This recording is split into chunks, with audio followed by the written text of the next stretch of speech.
Hello, my friends, and welcome back to yet another episode of Watching the Watchers Live. My name is Robert Grueller. I am a criminal defense attorney here at the R&R Law Group in the always beautiful and sunny Scottsdale, Arizona, where my team and I, over the course of many years, have represented thousands of good people facing criminal charges. And throughout our time in practice, we have seen a lot of problems with our justice system. I'm talking about misconduct involving the police. We have prosecutors behaving poorly. We have judges not particularly interested in a little thing called justice. And it all starts with the politicians, the people at the top, the ones who write the rules and pass the laws that they expect you and me to follow, but sometimes have a little bit of difficulty doing so themselves. That's why we started this show called Watching the Watchers, so that together with your help, we can shine that big, beautiful spotlight of accountability and transparency down upon our system with the hope of finding justice. We're grateful that you are here and with us today because we've got a lot to get into. On today's show, we're talking about U.S. Attorney General Merrick Garland was in front of the House Judiciary Committee today. Got asked a lot of interesting questions for a number of different representatives, including about schools, particularly the Loudoun County public school system, the school system that we've talked about on this channel, where there was allegedly a rape of a 14-year-old student that Merrick Garland never heard about. So we're going to talk about that. He also got asked about undercover federal agents on the January 6th day, and he also got asked about our friend Hunter Biden and some of his artwork. So very interesting, non-productive type of judiciary hearing, but it's fun nonetheless, so we can just take a look at what these clowns talk about all day. Then in our second segment, we're going to turn our attention back over to the National Institutes of Health because they may have been hiding the ball a little bit. Turns out they sent a letter over to another congressman saying, the gain of function funding, some of those conversations that Dr. Fauci was having with Rand Paul. Turns out there may be a little bit more to it than that. A letter went from a doctor over at the NIH over to a congressperson talking specifically about a complex issue that may or may not be gain of function depending on how you want to interpret it. So we're going to read through the letter and then you can be the person who decides what to take from it. But we've all sort of suspected there's a lot more going on here. And I think this cracks that shell open a bit.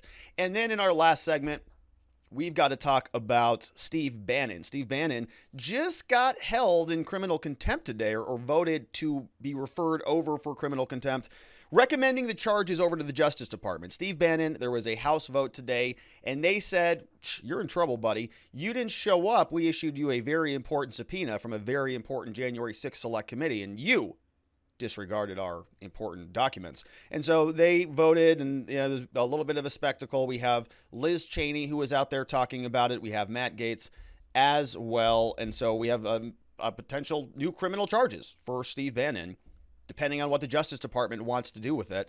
And so we've got to analyze that and more. If you want to be a part of the show, of course, we're broadcasting all over the internet, but we're taking questions from watchingthewatchers.locals.com, where the live stream is our home base.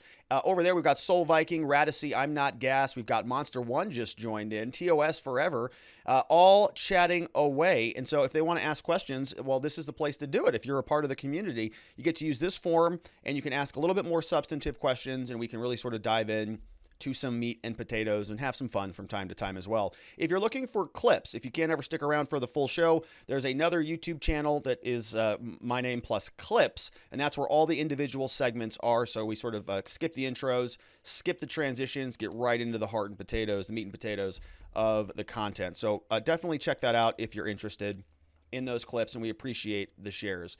All right, and so without any further ado, we need to get into business, don't we? U.S. Attorney General Merrick Garland was called in front of the House Judiciary Committee today. And ordinarily these things are supposed to be serious, where you come in and talk about important issues and get some answers so you can start working on solutions. That's what a functional government would do. But we don't really have that. So what we have instead is about what we're about to see. We're going to have a lot of very interesting questions being proffered by a lot of congresspeople. And we're going to have a government bureaucrat. And this happens, it's not just because it's Joe Biden. and this is Merrick Garland, this happens with most bureaucrats and most congressional hearings in general. Doesn't matter who it is. You can haul in Mark Zuckerberg, the Google people, Jack Dorsey, haul in whoever you want in front of Congress, and they just sit there. I don't know what to say about anything. I'm such a dummy. And so that's how these things go. And so it really kind of turns into a spectacle where we just get to watch our elected officials just kind of backhand these people left and forth, and they all deserve it, obviously. Peacefully, and political backhands, of course. So we're going to start off now. A very important issue that we had been talking about on this channel has been schools and the federal government's continual encroachment onto local communities and just saying it's our business now, whether it's the CDC saying, oh, those are our houses, whether it is the school boards saying, well, FBI is in charge of how these things work now. Yeah, the list goes on and on, where the feds come into the local state governments and they just step all over it. And so a question came up from an elected representative, somebody named Chip Roy from Texas, asked Merrick Garland about a school issue, given the fact that the feds have been jamming their noses in the schools everywhere you turn. If the schools don't mask, well, the feds will step in and deal with that. They'll call it a civil rights violation, or they'll file something under the American with Disabilities Act. They'll go after you on that regard. We've covered that here with the Secretary of Education, Dr. Miguel Cardona. We've talked about them refunding through the Department of Treasury any schools that are being defunded for failing to comply with state law. We talked about this with Ron DeSantis.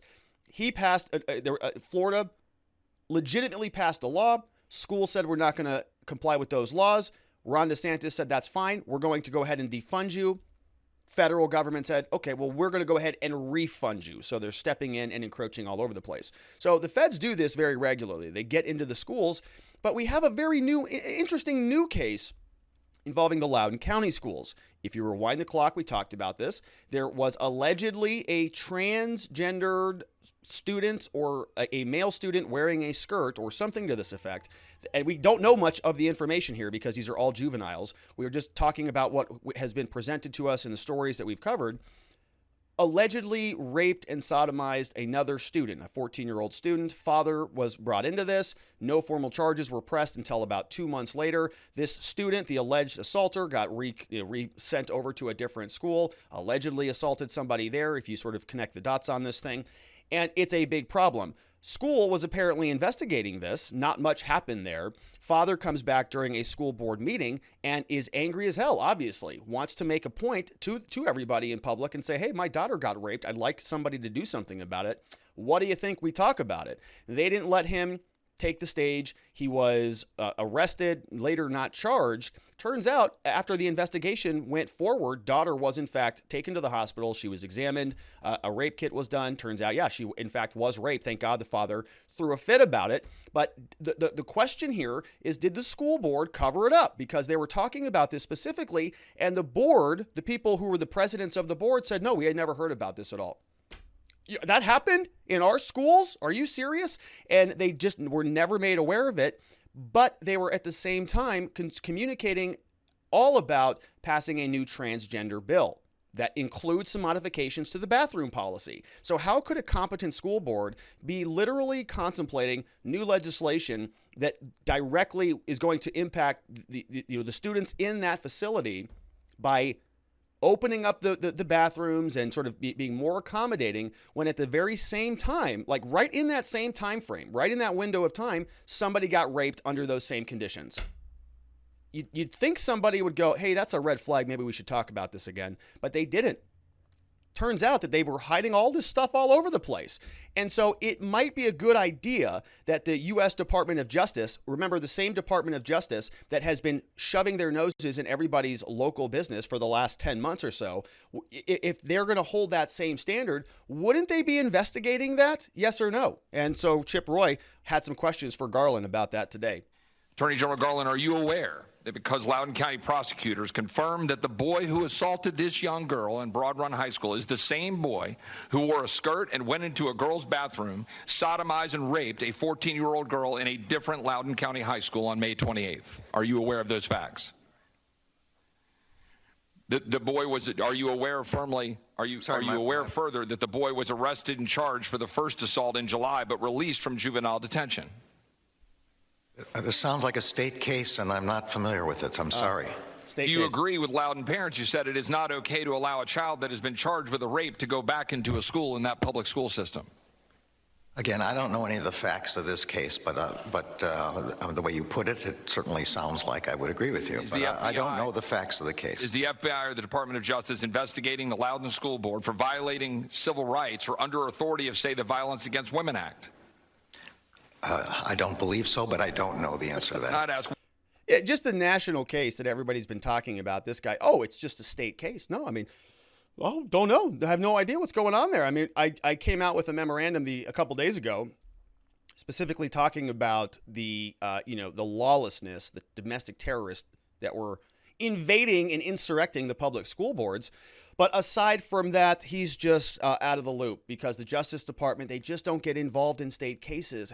He's just not familiar with the facts there, Congressman. Don't you know anything? He's the United States Attorney General. He's not a state attorney general. It's a different level. We have a different system of government, the federal government and the states, except that the U.S. Department of Justice has no problem getting involved in state business when it involves, let's say, African-American students in the state of Utah. Then they're ready to go. They're actually spring-loaded. They've got no problem talking about it or getting involved, as they communicated today, Thursday, October 21st, the very same day that Merrick Garland was testifying. They posted this press release over on the Justice Department government website. You can see that on Thursday, October 21st, they say the Justice Department reaches a settlement to remedy severe racial harassment of Black and Asian American students in Utah. Okay, so there you go. So they shove their noses into business when it fits their particular agenda. Obviously, Department of Justice, their Civil Rights Division, the same one that Chip Roy asked about, and the U.S. Attorney's Office, they entered into a settlement. This was opened a long time ago. Civil Rights Act. The investigation revealed persistent failures. Somebody used the N-word, racial epithets, hundreds of different documented uses, right? And so they go and investigate this stuff when it is appropriate. And this was going on for some period of time. I'm not saying that this was not inappropriate, right? This very well sounds like some seriously bad stuff going on. Racial epithets, none of that. All bad. All appropriate to go and make sure it's not happening in the schools. That's not what I'm talking about. But I am saying that Merrick Garland's garbage response, I don't know what you're talking about. Yeah, you do. Yes, you do. You are the Attorney General. How do you not know what's happening here? And it's not the fair excuse, the idea that you just we don't pay attention to state business. Yes, you do. You posted about it on your government website today. All right, so here we go. So it's just constantly the standards are changing. We're just going to selectively enforce the rules because we have a weaponized, politicized justice system. Now, this is an actual copy from the settlement that happened. You see this, September 15th was 2021 was the date of the settlement. DOJ department, they entered into this, disciplined Black students more harshly, formed different groups. Title 4 here, we've got race, sex, origin, religion, 8 requests for information by the DOJ. So they get involved in this stuff all the time. Is the point of this. And Merrick Garland, I think, is being very disingenuous when he says that he doesn't know anything about it. Well, maybe, in fact, he doesn't, which is part of the problem. All right, and so that was just one question. We have another question here from a different representative, somebody by the name of Thomas Massey. Asked him another very important question about the most serious, the most gruesome tragedy in American history, January 6th. Hello. And so he said, hey, since this is the most broad, sweeping, most, gigantic investigation that has ever happened under any administration, got a question for you about the feds and the undercover agents that are still at the top of everybody's mind. Were they involved in this? Here's Thomas Massey. Interesting question. There's a concern that there were agents of the government or assets of the government present on January 5th and January 6th during the protests. And I've got some pictures that I want to show you if my staff could bring those to you. I'm going to put it out there. I'm probably going to go to jail for it, okay? Tomorrow, we need to go into the Capitol. Into the Capitol. I'm afraid I can't see that at all. Peacefully. Peacefully.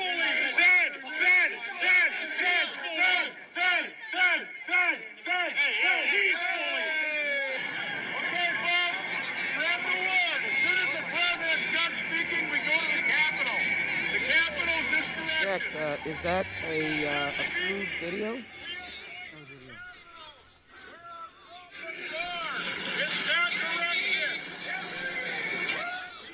All right, you have those images there, and they're captioned.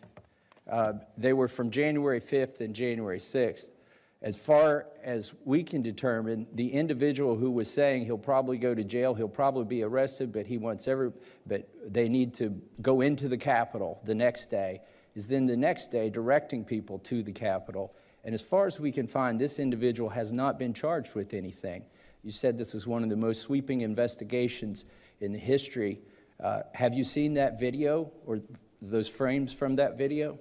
So as I said at the outset, one of the norms of the Justice Department is to not comment on impending investigations. There it is. And particularly not to comment about particular scenes or particular individuals. I was hoping today to give you an opportunity to put to rest the concerns that people have that there were federal agents or assets of the federal government present on January 5th and January 6th.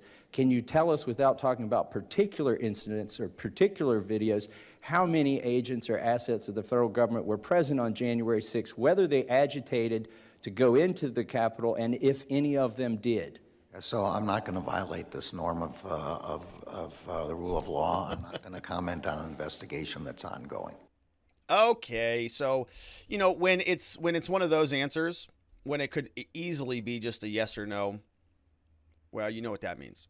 It means yes, there were definitely FBI or undercover U.S. agents there. Clearly, because we know this. Why? Well, it's pretty obvious, because the FBI and the U.S. Justice Department, the U.S. Attorney's Office, a whole cascade of U.S. bureaucrats have been playing Where's Waldo for 10 months now, and just identifying faces and circles and calling everybody and going into, in the gutter and looking up every single person's minor crevice to just go and identify every single person humanly possible on their Twitter account every day. Where's Waldo? Where's Waldo? Where's Waldo? Where's Waldo? But for some reason, a U.S. congressperson couldn't find any information about that person that he played in that video being arrested or charged with a crime, which is very interesting because his face is pretty damn clear. We can see right here exactly who we're talking about. This is the video that they played. This was exactly what Thomas Massie played. And you can get a pretty good, clear ID on this guy. You can see his face. And if you can't see it in this video, well, this guy with the actual camcorder, 6 inches from his face, pretty sure he's got a clear line of sight there. So let's see what this guy, who's definitely not a Fed, let's see what he was doing. And look, this is a congressperson who played this video today, and they've looked into it, so we're going to play it here. In fact, tomorrow, I don't even like to say it because I'll be arrested. Well, let's not say it. We need to go, I'll say it. All right. We need to go in. Let me turn that volume down a little bit. To the Capitol. Let's go! So I'm going to put it out there. I'm probably going to go to jail for it, okay? Tomorrow, we need to go into the Capitol. Into the Capitol. What? No! Peacefully. Fed. Peacefully.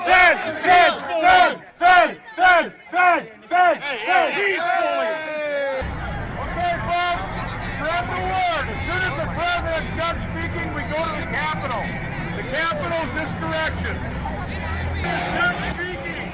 We are going to the Capitol, where our problems are. It's that direction. Please spread the word.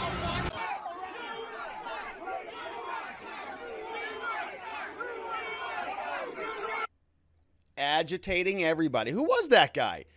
We've seen a lot of news coverage from all of the Proud Boys and the Oath Keepers and, Jacob Chansley and the QAnoners and all that. Who was that guy? Very curious. Sounds like, and Thomas Massie, a congressperson who's on the Judiciary Committee, some people who might have some pretty keen insight into the prosecutions, people who have access to information that we don't have access to. They looked into it. They couldn't find him being charged anywhere. Interesting. Big, giant, tall guy, somebody who can get above the crowd, somebody who's spending a lot of time there going around person to person, whispering in their shoulders just like that to say, hey, what's going on over here?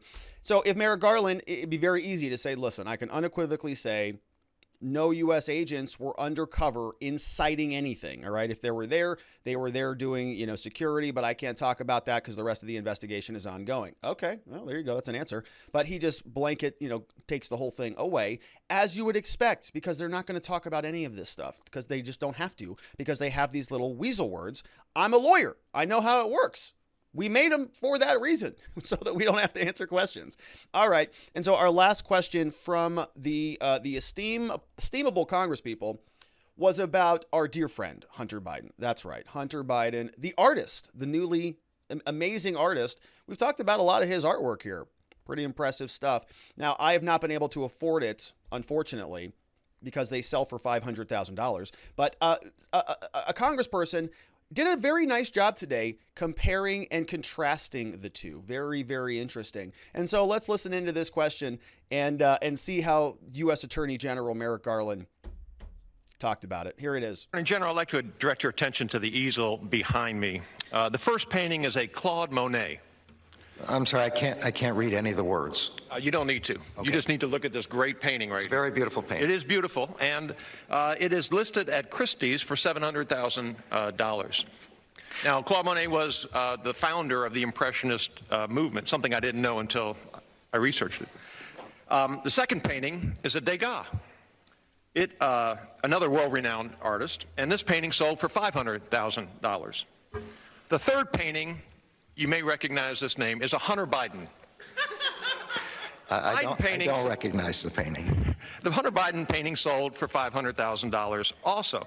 Now, you may think that such an exclusive, that when Hunter Biden is in such exclusive company, that he would have a background, artistic training, for example. But you would be wrong. He rubs if his you eyes. thought Look. And you might think that he had some sort of apprenticeship with a world-renowned artist. But you would be wrong again if you thought that. Or perhaps that he has been selling his works for years. And again, unfortunately, you would be wrong. It turns out that in 2019, Hunter Biden couldn't find a gallery to list his art. And what happened in 2020 that changed all that? His dad became president of the United States. Now, a single piece of art from Hunter Biden sells for more than the average American home.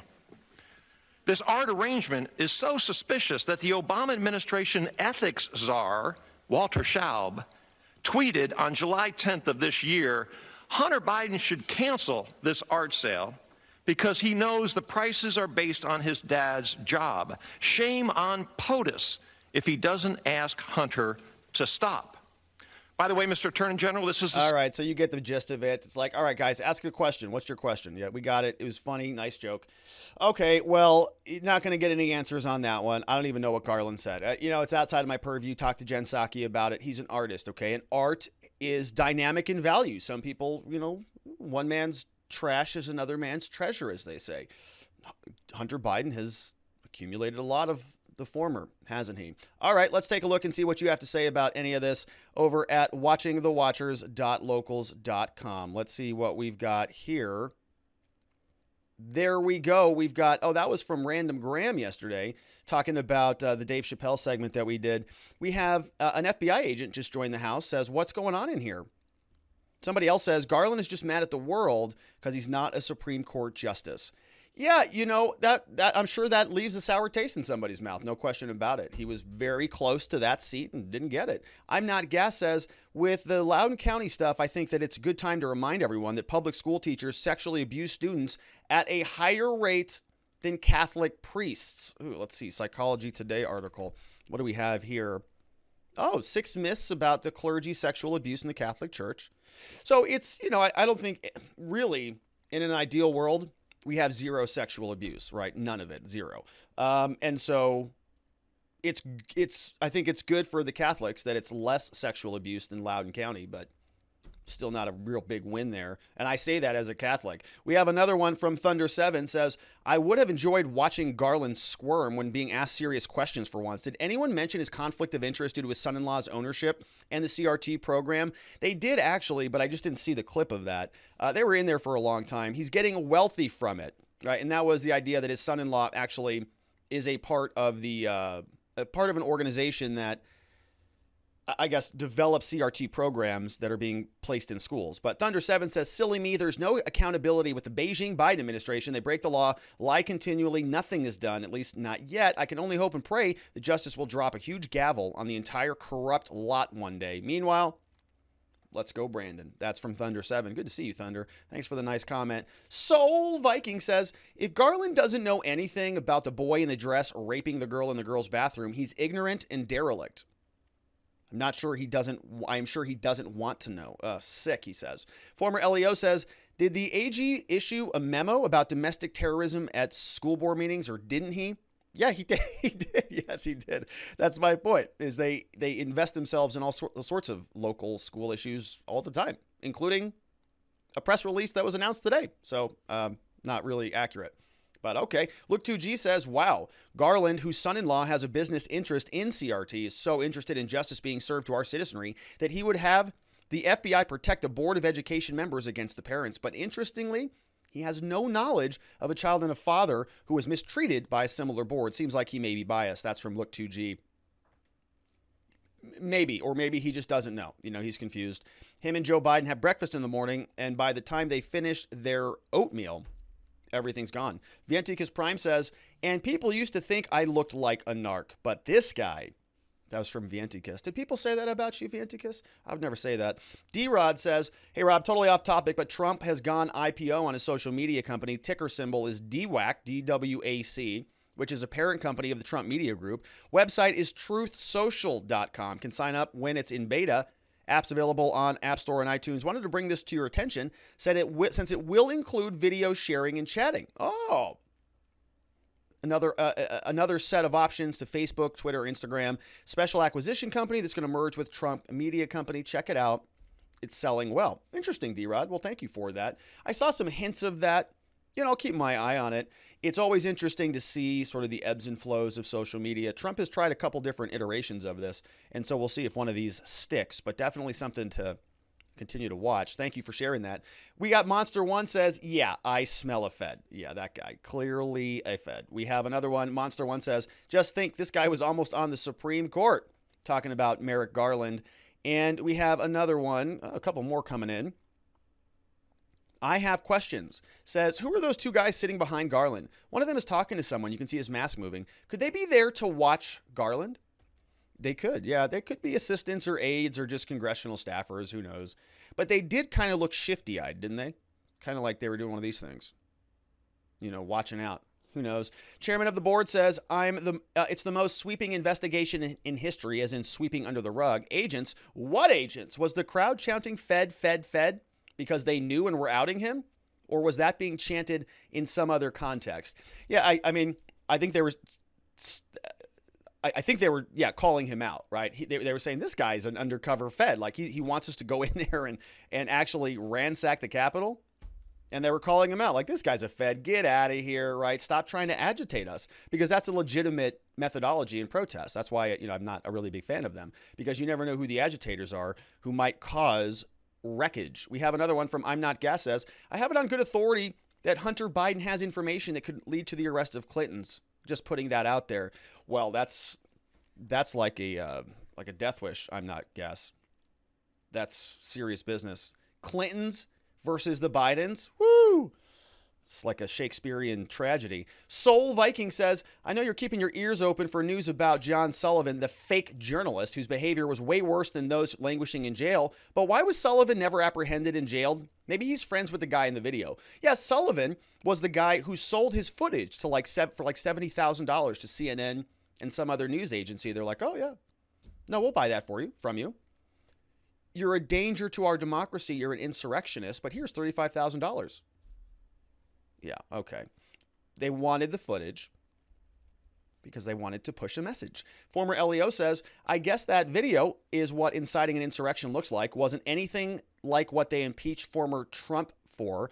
Insurrectionists are funny like that. That was from former LEO. We have another one. Look 2G says, I want some Hunter Biden art. I heard no one knows who the buyers are. It makes me feel good for our government that they aren't looking into it.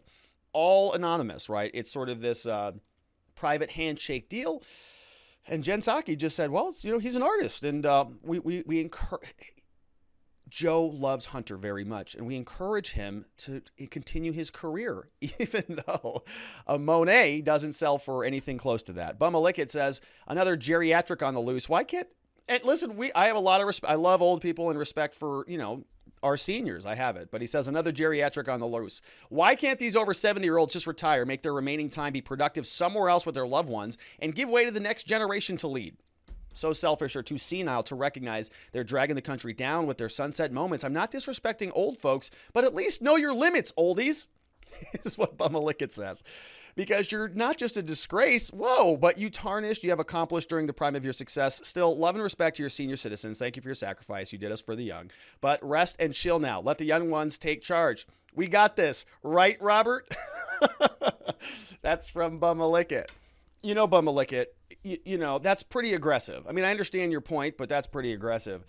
But I can understand your frustrations as well, because I watch a lot of these congresspeople and they're like, well, what's a Facebook out there, Mr. Zuckerberg? What's a Facebook? Well, it's our entire online company. Well, can you remove the inappropriate faces from your book? And Zuckerberg goes, oh my God, this is like the worst thing I've ever sat through ever. And so are all of us. And so how are you supposed to run a country where you have, some boneheaded Republican go, what's a tweet there, Jack? All right, Bumalick. But I love seniors. I love the elderly. I really do. Like most of my best friends are over 50. No question about it. Because a lot of people my age don't really know what they're doing with themselves. Not that I do either. But I, marginally. Nadarb says, so that clip of a Fed man cuts off another questionable instance. When they are pushing back on the cops with that fencing, you see the guy who is whispering with the Fed man, knock down a cop, hurry over to the cop, help him off the ground like he was sorry, or that he knew the guy. Sus AF says that clip is from a good documentary on January 6th, created by the channel Stop Hate on Odyssey and Rumble. Awesome. Well, shout out for that, Nadarb. Thank you for that. Yeah, and I actually see some links are being posted over on Rumble, so thanks for that one. We have former LEO says, this makes you kind of doubt the system. What's being done by this lawless administration might never be fixed, from former LEO. And Mustang Jeff says, Rob, I watched the hearing today, felt quite sick watching Garland repeat the same answer when asked multiple questions regarding his daughter and his son-in-law's business dealings with CRT. Definitely feels like he is beyond accountability. He is the Attorney General of the United States. He sort of is, to some degree. Who's going to get mad at him? Joe Biden? No. A. Hitler, the artist, is here. Says, clearly a money laundering scam with Hunter. I could have drawn a better painting blindfolded with a paintbrush between my butt cheeks. Which is probably true. That is from A. Hitler, the artist. Not the genocidal, murdering lunatic. The artist. So, people can change. We have John Halgren says, just stepped in some cat vomit, on sale for $350,000. That's it? That's a smoking deal, John. I mean, if Hunter's going for $500K and your cat vomit looks better than that, I think $600,000, $750,000 mil. I think you can get more for that, John. Yeah, I mean, it's a better product, candidly. So, all right. Jeremy Matrita says, Rob, how can someone so clueless be in such a high position? Something common in Justice Department is not to comment on impending investigations. He has an impending investigation, and do you think it's impending because this intel is new to him? No, Jeremy. I think that he just doesn't want to talk about it. If I can be honest, right? Look. It's fair to say that the U.S. Attorney General should know about every single case all over the place, right? Right. I run a law firm. I know about everything that goes on in the firm, but not the details about every specific case, right? So, because we have more than I know what to do with, and we have an amazing team of people who are more highly qualified than I am for that particular task. And so I understand the hierarchical structure. I don't expect every person who is running an organization to know every single detail about everything that they do. But we're also talking about a story that's been in front of the national media for, the last 2 weeks or so, something that is pretty gigantic. They're all paying attention to Virginia. They're all looking at the schools. Merrick Garland specifically issued an order against the schools, focusing on, we've talked about schools in various contexts in terms of coronavirus for months now. And the Justice Department just settled another case, and they posted a press release about it today. So it's just nonsense. He just doesn't want to talk about it because they don't have a good answer, and he can't say anything that's going to step in it. Otherwise, he'll have to, sell his painting like Hunter Biden's artwork. Let's see. Jeremy Matrita says, speaking of Facebook, do you see they're rebranding themselves to the metaverse? Yeah, I did see that. We are live streaming over on Facebook, but I actually don't use it. Honestly, I know some people watch it over there. Not many people, but it is, it's one of those platforms that I feel like it needs a change because it feels like it's slowly dying. They probably recognize that as well. All right. Those were great questions over from watchingthewatchers.locals.com. Thank you for being a part of this amazing community and this live stream. Appreciate your support. Okay. We're going to move on into the next segment. And what are we talking about next? Oh, that's right. We're going to get into some coronavirus business. Yeah, I know, but this is important stuff. The National Institutes of Health, did they fund any gain-of-function research in Wuhan, in China? Well, according to Dr. Anthony Fauci, the answer was no. He said it many, many times. We've got a clip from him when he was scolding Rand Paul for not knowing what he was talking about. Turns out, may have been a little bit dishonest because we have a very estimable professor, somebody named Richard E. Ebright, somebody who is a biomolecular biologist, a chemical biologist, a professor of chemistry. Somebody on Twitter posted this. He says the NIH, this is the organization that Anthony Fauci runs, says that the NIH, this organization, corrects the untruthful assertions by NIH Director Collins and NIAID Director Fauci that the NIH had not funded gain-of-function research in Wuhan. Telling you, in other words, Fauci lied. They were untruthful.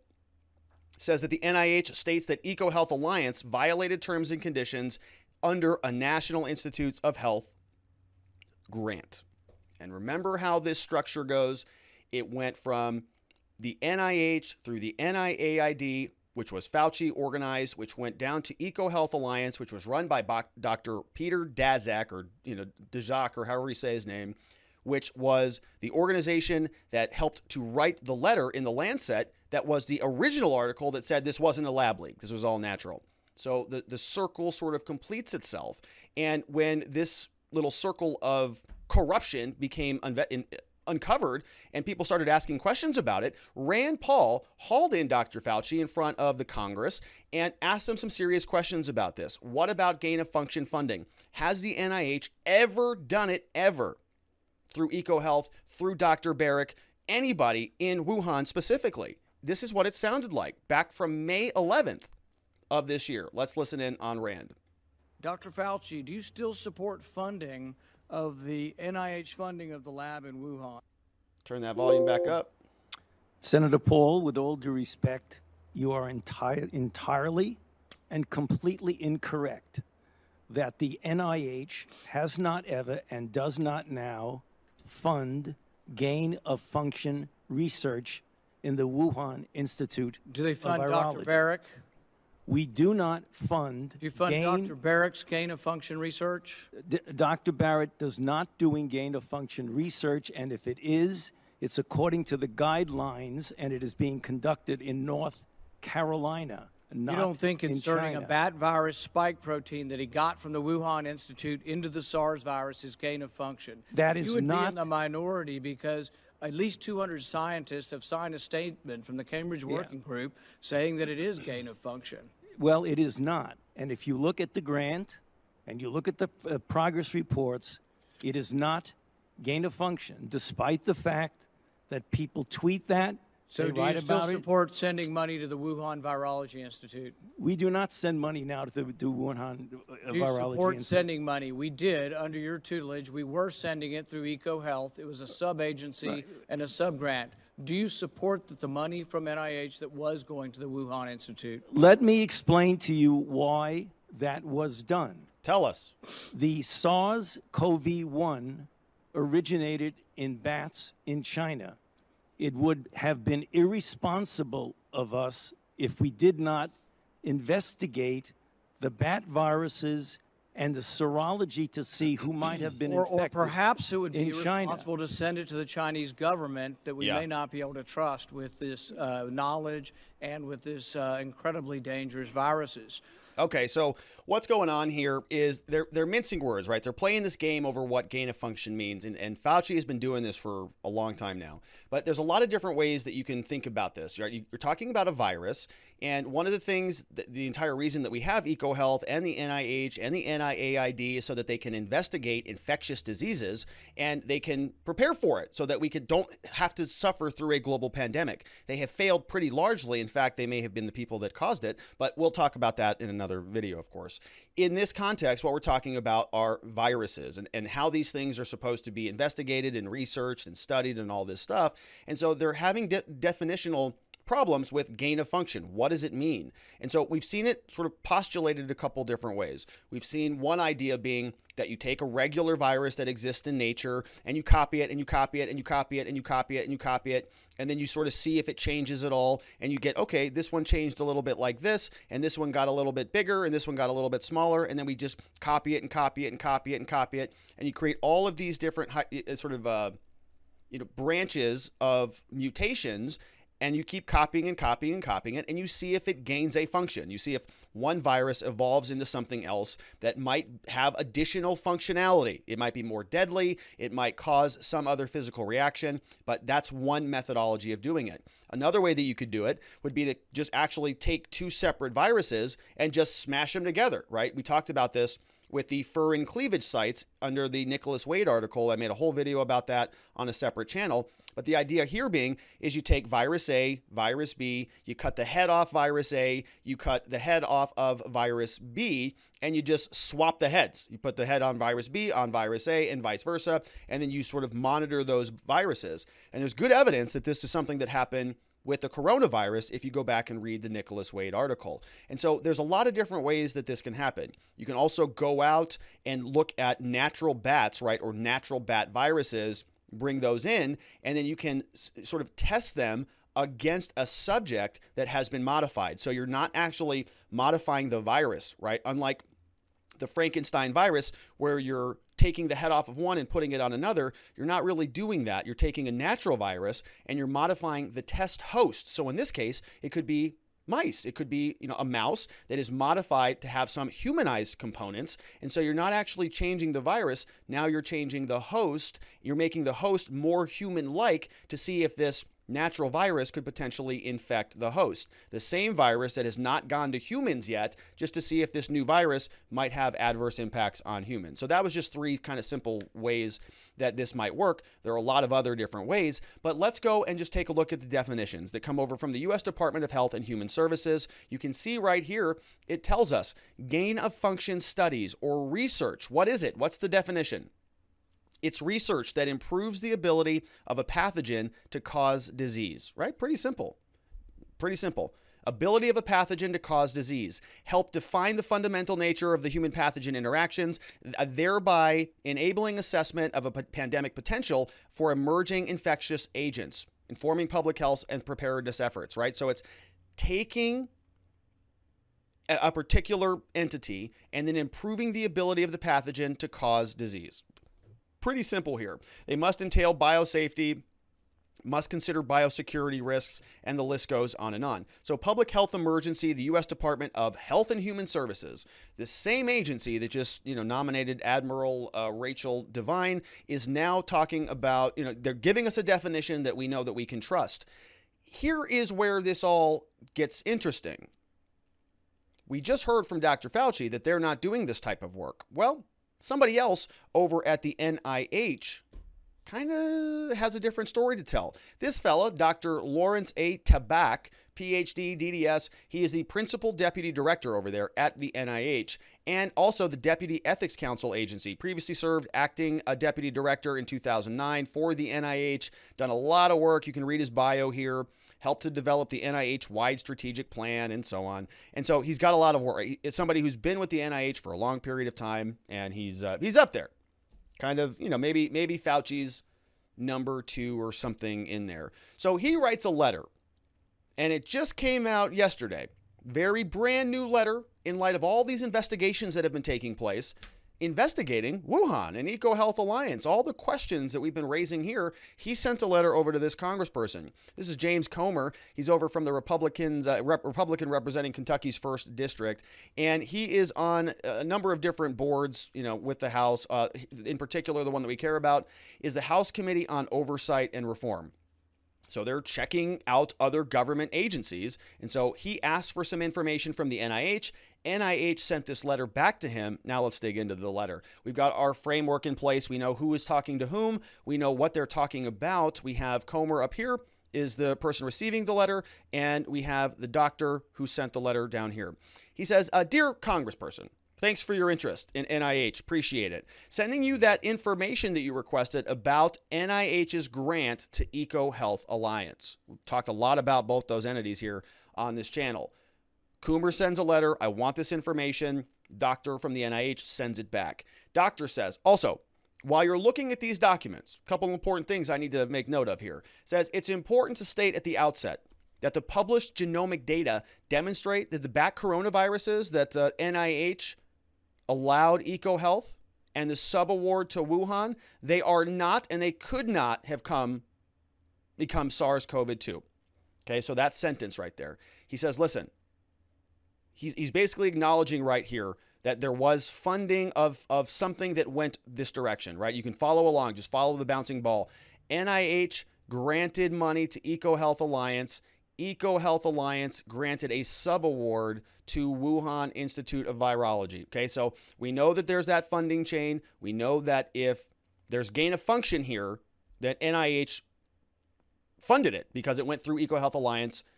But that being said, the doctor says, but it wasn't COVID. We've looked into it. Both the progress report and the analysis confirm that conclusion as the sequences of the viruses are genetically very distant. So they're too far apart. All right. He says the 5th and the final progress report on this particular grant that was awarded to EcoHealth Alliance, it's attached. We redacted a couple things, but not much. He says this progress report was submitted to NIH in August of 2021. So that means EcoHealth just sent that over a couple months ago. And why did they send that? Well, NIH asked for it. NIH was asking for it in their compliance efforts. So the report that EcoHealth sent back includes data from a research project conducted during the 2018 and 19 grant period using bat coronavirus genome sequences already existing in nature. See that there? Already existing in nature. So these are natural viruses. They're not, splicing and dicing these things. They're not doing anything funky with it. These are already existing in nature, right? So how could it possibly be gain of function? Is what Anthony Fauci would say. But we're not done yet. It goes on. He says, the limited experiment described in the final progress report that came over from EcoHealth, what they were saying that they were doing was testing if spike proteins from naturally occurring bat coronaviruses that were already circulating in China, whether they were capable of binding to human ACE2 receptors in a mouse model. Okay. So it sounds like they're going to be taking natural viruses and then moving them into mouse models that can be studied to see whether the natural virus connects to a human ACE2 receptor in a mouse. Okay. All other aspects of the mice, they say, including the immune system, remain unchanged, which it leaves you it begs the question, okay, if everything else is unchanged, what did they change? Sounds like maybe they changed the mice to have this ACE2 receptor so that they could inject the natural virus to see whether the modified mouse responds to the virus. So we're see what's happening now. They're not modifying the virus per se. They're modifying the host so that they can see if this new virus impacts the host that has human analogs like an ACE2 receptor, and if it shows up positive in the mouse, then you can sort of speculate that it might have a similar impact in the human. Okay, now we have that granted, sort of fleshed out there. It says all other aspects of the mice, including the immune system, remain unchanged. In this limited experiment, laboratory mice infected with, and you can see this detailed for us. Laboratory mice infected with SHC014WIV1, the bat coronavirus, became sicker than those infected with the WIV1 bat coronavirus. And so you'll notice a couple things here. Became sicker. So what was the definition of gain of function? Yeah, the underlying study, the thing that you're trying to determine whether bacteria or virus in this case, whether it contributes to a more severe disease. Here you can see it. It became sicker. Okay, and so something must have happened between these two permutations of the virus. We have SHC014WIV1 versus WIV1. One results in more sick mice. Sounds like gain of function to me. At some time, and remember, this is the definition, remember, of gain of function. The ability improves the ability of a pathogen to cause disease. Well, sounds like they did that right there. They had a WIV bat coronavirus. It made other laboratory mice sicker when they modified it, doing whatever they did. As sometimes occurs in science, they say, though, this is how they sort of escape this. This was an unexpected result, as opposed to something that the researchers set out to do. Regardless, they both are genetically distanced from the coronavirus. So what he's saying here is, yes, we kind of did give this thing some additional functionality, but it was by accident. Okay, it just happened naturally, as sometimes researchers find when they're doing these studies, but this wasn't intentional. And even if it was, regardless, either way, unintentional, intentional, had nothing to do with the coronavirus. It's just too far distant from that. But there are two permutations of the natural viruses. One made the laboratory mice sicker. It actually gained functionality there. Okay, so it says the research plan that came from EcoHealth was reviewed by NIH in advance of the funding. So they knew about it. They got the documents. They approved it. NIH, when they reviewed it, they determined it did not fit the definition of research involving enhanced pathogens and pandemic potential. It didn't meet those standards because these bat coronaviruses had not been shown to infect humans. They were natural, even though they were trying to insert it into mice that had been modified to have that ACE2 receptor cell. So whether it's going to infect humans, yep, we got that. It has not been shown to infect humans, but you're testing it to see whether it does, in fact, infect humans. So it went through a different process. As such, the research was not subject to departmental review. However, out of an abundance of caution, we included some additional oversight and conditions of the grant before they ever awarded it to EcoHealth. If they see some changes, they were supposed to report it. They have a requirement that the grantee report immediately if they see a change like that, like they just observed. Guess what? They didn't do that. EcoHealth failed to report this finding right away, as required by the terms of the grant. EcoHealth is being notified now. They got 5 days from today to submit to NIH any and all unpublished data from experiments and work conducted under this award. And he says additional compliance efforts continue. Okay, well, there you go, right? So EcoHealth Alliance, they failed to report it. They were doing something that was borderline. It wasn't technically human infectious viruses at the time, that they didn't know, they didn't know that. And so they lowered them. It's not EPP. It's not anything that requires that extra level of scrutiny, but they have to report it if something comes up. They didn't do that. So now investigation will continue. Now they go on now to tell you that, okay, look, even though we kind of screwed up with this EcoHealth thing, even though, yeah, there was kind of some gain of function stuff, here's why we didn't cause this entire global pandemic. They say the second document here is showing that the natural occurring coronaviruses that were used in those experiments at the NIH are just, they're too far removed from this current version of the coronavirus. They say they've analyzed SARS-CoV-1 and the SARS-CoV outbreak in 2003. They analyzed the current version of the virus. They've analyzed WIV1, which we already talked about, different versions of different things. They've studied all over the place. And they say, well, it looks like some of these different versions of the virus might be close. It's just not that close. And they give us an analogy here that says that human beings are, 96 to 97% close to chimpanzees. but you wouldn't say that we're the same thing or even close in functionality. So that comes from Dr. Lawrence Tabak, kind of just smashes and shatters that whole big fraudulent lie that we've been hearing from Fauci and many of his ilk. And we have some more clarity here from Richard Ebright. He says the NIH received the relevant documents in 2018. They reviewed them in 2020 and again in 2021. And so he's calling them out. He says specifically that Collins, Fauci, Tabak, they lied to Congress. They lied to the press. They lied to the public. They did it knowingly, willfully, and brazenly. Now, I had some thoughts about this. I was thinking, well, if the objective here was to just determine whether, one particular type of virus is worse than the other, why would that be considered gain of function? And he says, Paul specifically, he says the NIH funded the construction of the novel chimeric coronaviruses. They combined the spike gene of one SARS-related coronavirus with the rest of the genetic information that yielded viruses that exhibited 10,000-fold higher viral load than any other hyopathogenicity in humanized mice, right? Which sounds very complicated, but sounds pretty smart. So he just is calling them weasels, just saying, they're just trying to splice and dice this definition of gain of function. And it's all pretty evident exactly what's going on. Rand Paul did a victory lap today, says, I told you so, doesn't even begin to cover it here. And some other senators are saying that, man, this should be calling for investigations and calling for prosecutions on this for, willfully lying to Congress. And so, many people saying, like Mark Meadows, that this was, claimed under oath that they didn't do this stuff. And it's pretty obvious that they did. Let's see what you have to say about this over at watchingthewatchers.locals.com. Interesting stuff going on there.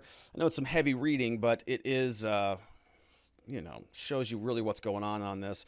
Let's see a couple questions here from the world's most interesting man. Says, I don't always fund potential bioweapons, but when I do, I follow all safety protocols. Of course you do. Most interesting man in the world. I'm Not Gas says, I believe talking slow like this is to appear authoritative, even though you are inventing BS on the fly. Talking about Fauci. Very clear, Senator, and stern. Monster One says, if the Republicans win in 2022 and don't immediately arrest the Keebler elf, should be a clear indication that nobody should ever vote for a Republican again, which, might be the case anyways. Thunder 7 says, wow, Pinocchio has been caught lying to Congress. What is the charge he could be indicted for? Well, maybe they should form a select committee and issue a subpoena. What is the charge he could be indicted for? The NIH has turned against their saint. They're exposing Fauci. Only a matter of time before he's not only charged with perjury, but with crimes against humanity. Maybe he'll run away to Wuhan to escape a death sentence. His gig is up. Believe me, his day of reckoning is coming. Well, you're pretty optimistic about that, Thunder 7. I think that he's probably just going to, ride off into the sunset, probably get a job on CNN. Speech Unleashed says, so now that it's been confirmed that Fauci did commit perjury, can Rand Paul call for Fauci to be charged with that? Well, they could do they could send basically they could do the same thing that's happening right now with Steve Bannon, which is what we're going to talk to in the next segment. They could formulate a committee, investigate it, and then, recommend criminal charges to the U.S. Justice Department. Is the U.S. Justice Department going to do anything about this? Remember, even with Steve Bannon, which we're sort of premature, we're going to talk about that next.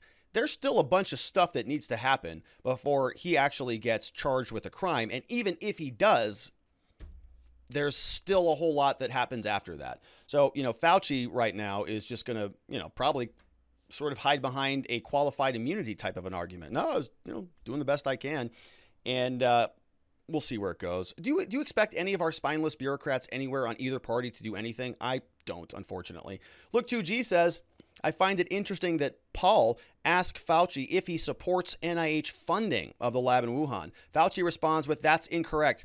We do not fund gain-of-function research, which wasn't really the question. He was coached with answers to questions they assumed Paul was going to ask. Dog and pony show on Fauci's end. Yeah, no question about it. And that's how this whole game works, right? They're just sort of playing verbal patty cake with each other, asking questions that they want to ask, answering questions that they want to answer. Not much of a conversation is happening there. Jeremy Matrita says, so the government is into money laundering? They sent the money to the NIH, who sent it to the Wuhan lab with the goal of killing humanized mice. The truth is, Maybe the Covey jumped from the rats with wings. That's from Jeremy. We have another one from Three Girlies is here. Says, Dr. Francis Collins is leaving the NIH. I wonder if he decided to leave before this came out. He had to have known that EcoHealth Alliance would be pointed to having done gain of function. Perhaps he decided to step down before his own head rolled. Well, so it looks a link to the NIH website. Fauci is in a department called the NIAID. It's a subgroup within the NIH, which I think I misstated. Yeah, that is accurate. I think I misstated that earlier. Tabak is a dentist, DDS, with PhD, but Tabak under Collins is the NIH, not Fauci. Peter Daszak, the head of EcoHealth Alliance, was also on the World Health Organization team that went into China to find out about the origins of COVID. One dirty, slimy person. He was in an interview before the pandemic saying that they have to use gain of function. He wrote an article for The Lancet, was on the WHO team, most likely so that he could cover his tracks. And what's worse, he's hidden over $40 million from the Pentagon and the pandemic science funding. How in the world is he even still walking around as a free man? Yeah, another link to Independent Science News with some more info on Peter Daszak. Yeah, he is a very, very interesting person on this whole thing, right? He was the first person out of the gates, I think back in February, rounded up a bunch of other, fellow people, got the Lancet, a very reputable journal, to just cram it out there early on and say, oh no, it's totally natural, had nothing to do with any of the virology chemistry lab projects that we were concocting in the back of our basement. But you weren't allowed to talk about that until very recently. Monster One says, I didn't murder that person, but if I did, it was self-defense. We have Sweet Potato says, Rob, can you make us a sick-ass Visio diagram to show the gain of function dollars flow? I think you showed a chart in a previous show, but you need more charts to share so we can use laser pointers when we tell our friends and family about all the corrupt ish going on. Also, your science segments are yes. I kind of geek out with the science stuff. I like it. I probably don't, there's probably some sort of, epidemiologist who's listening to this just going, what a freaking moron. But that's okay. I'm enjoying myself. I feel like I'm learning things. And so I hope you don't mind it. But it is interesting stuff, how they're hacking these things together. It's almost like a little science kit that's going on over there. Yeah, I like charts. I do like charts. There's no question about it. What I've been thinking about a different sort of segment only for locals, which is going to be sort of, deconstructing arguments and then sort of reassembling arguments, maybe with more charts. I got the idea off of the other chart that we had for schools and the virus and the vaccines. Remember that? So it's a good idea, Sweet Potato. Potato, love it. A couple more. The Last Villain says, we paid for a different bat virus in Wuhan. Please stop spreading misinformation. I can't wait to see them start to fall. We'll see. Mustang Jeff says, it appears that St. Fauci is a fraud and a liar. No worries. He won't be prosecuted. We have Speech Unleashed says, I want to hear Rand Paul tell Fauci, with all due respect, you have no idea what you're talking about. Fauci did the head bob on that one. Remember that? You don't get the head bob out of Fauci too much, but he was like a bobblehead. Rand Paul, you don't know what you're talking about. I was like, wow, man, he's really upset.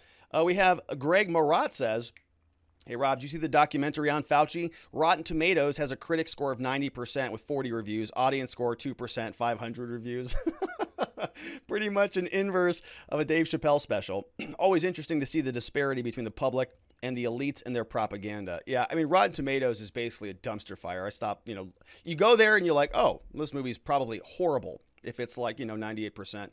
Especially stuff like this. That's amazing. So hilarious. 90%. Yeah, well, look, he's their guy. It's like, oh, we love Fauci. They're doing dances on the Colbert Show, whatever that show is called.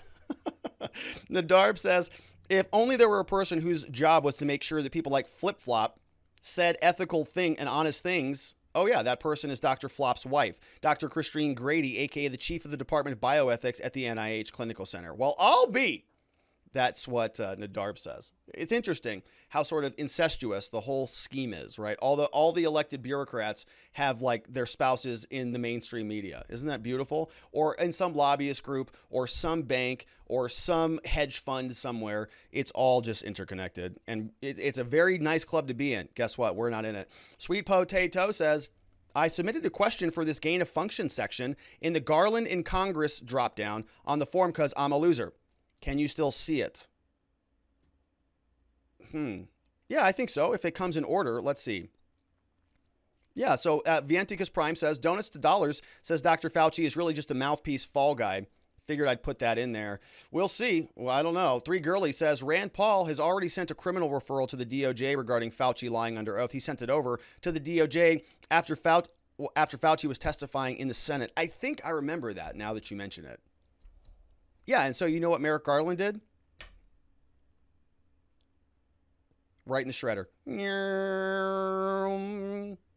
And then he goes back to not reading the news, apparently. So nothing's going to happen. We'll see. Maybe it will. I like to be a glass half full kind of guy, but I doubt it. Vianticus says, anyone else know we're in the age of denial by admission?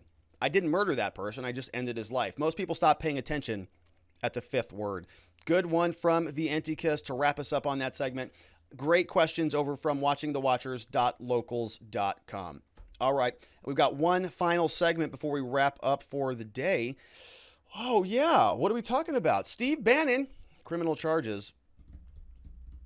The January 6th Select Committee just held a vote today in front of the full House, and they voted to hold Steve Bannon in contempt for refusing to comply with one of their subpoenas in their fake little investigatory committee. So we're going to dive into the story and see what's going on here, because Steve Bannon, well, he might be facing some criminal charges from the U.S. Justice Department.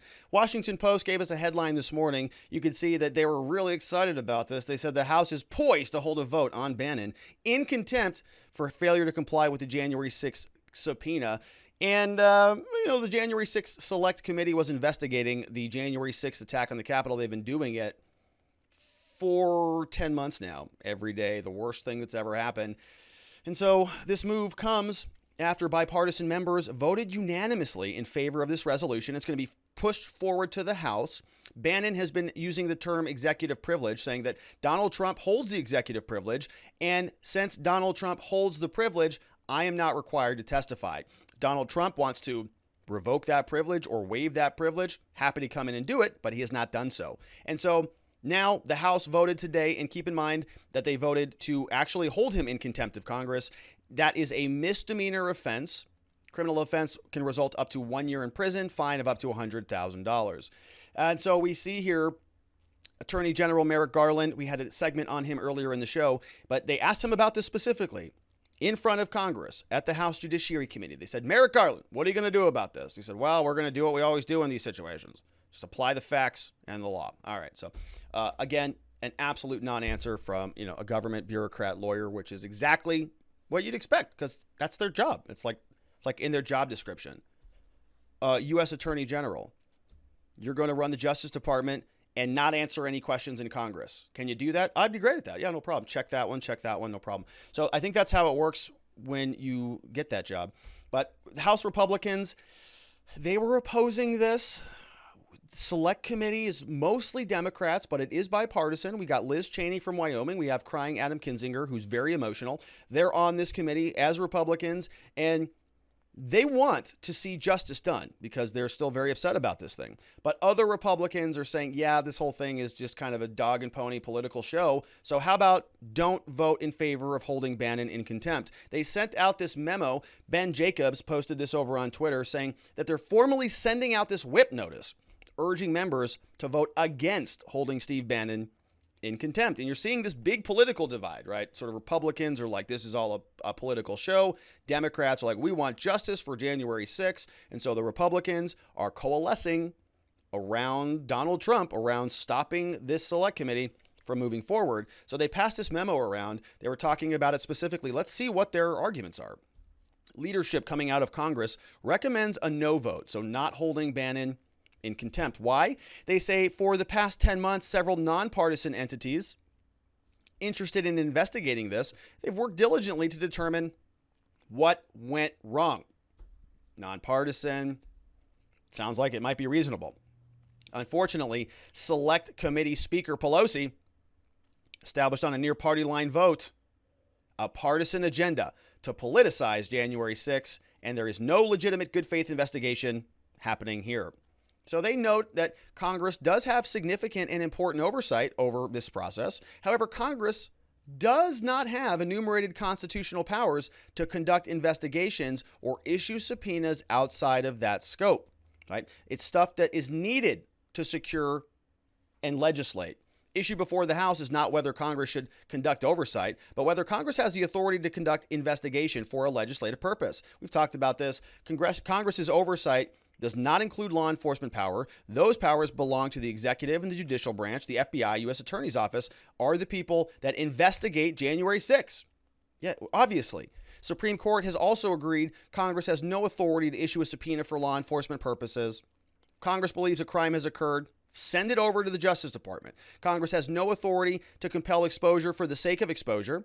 That is not a valid legislative purpose, and Congress may not issue a subpoena in an attempt to, quote, try somebody before a committee for any crime or wrongdoing, because that goes through the Justice Department. Speaker Pelosi's Select Committee does not get to step into the shoes of law enforcement because it's politically expedient, which is true. It's absolutely true. They're trying to make this a pseudo-criminal thing. If Steve Bannon shows up, what are they going to do? He's going to say something, and they're going to refer it over for criminal charges anyways, right? So they're sort of using this as a political tool. The whole thing is embarrassing. It's a shame. You know, it makes a joke of the justice system, but that's where we're at today. So here's Liz Cheney, right? She's been very upset about this. This is her new issue. As soon as she gets beaten in the primary, she's going to retire off into the sunset. She'll also be on CNN soon enough. Here she is today in the House. Madam Speaker, a year ago today, the election was still a couple of weeks off. We knew it would be a tight race, but most of us did not anticipate that President Trump, or any president, frankly, would ever simply reject the outcome of the vote. President Trump had the right to challenge the outcome in our state and federal courts, which have an appropriate and constitutional role in resolving election claims. But what he did thereafter has no precedent in our history. He rejected the court's rulings in dozens of cases, including the rulings of judges President Trump himself appointed. He rejected what his own Department of Justice officials told him over and over again, that they found no evidence of widespread fraud sufficient to overcome the election. He rejected the conclusions of both the Department of Justice and the intelligence community that the Dominion voting machines had not secretly changed the election outcome. President Trump had no factual or constitutional basis for his claims, and the lawyers he found who would carry his false claims forward have paid the consequences. Rudy Giuliani's license to practice law has been suspended, and Sidney Powell has been sanctioned by a federal judge. But Donald Trump persisted, attempting through every manner he could imagine to try to overturn the outcome of the election. And we all saw what happened. The people who attacked this building have told us on video, on social media, and now before the federal courts exactly what motivated them. They believed what Donald Trump told them, that the election was stolen and that they needed to take action. Today, Madam Speaker, we are here to address one witness, Mr. Steve Bannon. I urge all Americans to watch what Mr. Bannon said on his podcast on January 5th and 6th. It is shocking and indefensible. He said all hell is going to break loose. He said, quote, "We are coming in right over the target. This is the point of attack we have always wanted." Madam Speaker, there are people in this chamber right now who were evacuated with me and with the rest of us on that day during that attack. People who now seem to have forgotten the danger of the moment, the assault on the Constitution, the assault on our Congress. People who you will hear argue that there is simply no legislative purpose for this committee, for this investigation, or for this subpoena. In fact, there is no doubt that Mr. Bannon knows far more than what he said on the video. There is no doubt that all hell did break loose. Just ask the scores of brave police officers who were injured that day protecting all of us. Yeah, all right. So somebody asked a good point. Why are we watching this? Who is this person? What is her point here? Well, you just heard it, right? The reason we're watching it is so we can show you what a stinking joke it is. She comes out. What is she doing? What is her point? What is all the point of all this? She says, well, you're going to hear the other side argue that there is no legislative purpose here.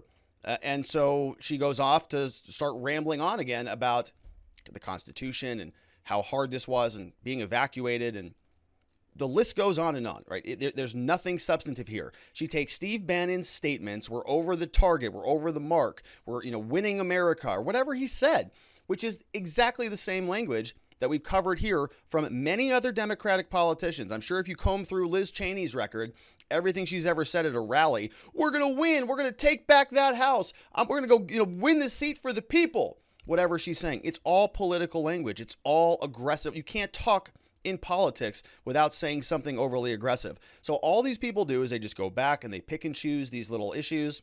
If she thinks that there's a crime that happened here, she should refer it over to the Justice Department. They have. They've looked through it every which way from Sunday. If they had enough to go indict Donald Trump or Steve Bannon or Kash Patel or any of these people, they would do it. And if they've got questions about it, that's what the law enforcement arm of the U.S. government is for. It's not for Congress to form little select committees and then beat this issue into the ground indefinitely until the end of time. We've already had an investigation. We already had a full stinking impeachment proceeding to try to impeach Donald Trump, but they cannot let it die because this has to carry over because it's a political tool. They've got to bleed this thing out well into 2022. You better believe if Trump runs again, every single day you're going to see images of 1-6 until the end of time. So all she's doing is getting out there. It's just a political, it's a political spectacle. It goes out there. It's really hard and sad and scary, and I'm still scared. And I wake up in the middle of the night with PTSD, I'm sure. Why are we here? Here is Matt Gaetz, who, who's Matt Gaetz, but he had an interesting little thing on the floor today. Most of this hearing was a joke, as you can expect. Steve Bannon didn't show up. That was last week, so we all knew what this was going to be. But Liz Cheney, sort of on the one side of the Republicans, Matt Gaetz comes out. He's on the other side. Here's what he says. Why are we here on the floor of the House of Representatives listening to the Democrats and socialists and their Republican puppets reviewing Steve Bannon's podcast? Can't imagine that would be the case if they actually had a bill, a reconciliation deal, legislation to help the American people. We're not here because of democracy. Save me the alligator tears on that. These are the folks who assaulted our democracy for 2 years under the specter of the Russia hoax. And it's sure not about violence, because they didn't seem to give a damn when our country was being engulfed in flames during the riots in the summer of 2020. It's not about congressional process. If it was about congressional process, Democrats would be doing what they have done in other cases. They would go to court. But the reason they haven't gone to court, like they did for Trump's taxes, in the Deutsche Bank subpoenas, in the Mazars matter, or in the Don McGahn matter, is because in each of those circumstances, they did not prevail in court. The courts realized that their subpoenas were overly broad. So instead of using the real process, here we are just enduring this politics. And because they can't build back better, they've just decided to build back meaner. I yield back. Oh, build back meaner, Matt Gaetz, you sly dog, you clever little pony, you. Well, this is, he's exactly right. Whatever you think of the guy, he's exactly right. They would not be able to get away with any of this garbage in an actual court of law, so they're making up their own. They run the House now, so they just we're just going to make a committee. What for? I don't know, January 6th. Why? Well, because we hate Trump. And we're pretty much getting slaughtered in the polls because our agenda is crumbling every which way you look. And so we're just going to continue to make sure that we beat the masks, we beat the mandates, and we beat this January 6th thing to death indefinitely. Now, the House did come out. Final vote was 215 to 202. And, of course, Steve Bannon is held in contempt of Congress. A vote to end the debate. And so 217 to 203 was the final tally. No more time remaining on that one. And so next steps here, okay, well, this goes over to the DOJ. Merrick Garland said, yeah, we're going to be on the lookout for this thing. They're going to take a look at it, make a determination whether they want to continue to prosecute this, right? So they're going to take a look. Is there enough here to deliver this case in front of the grand jury? Grand jury, pretty simple case.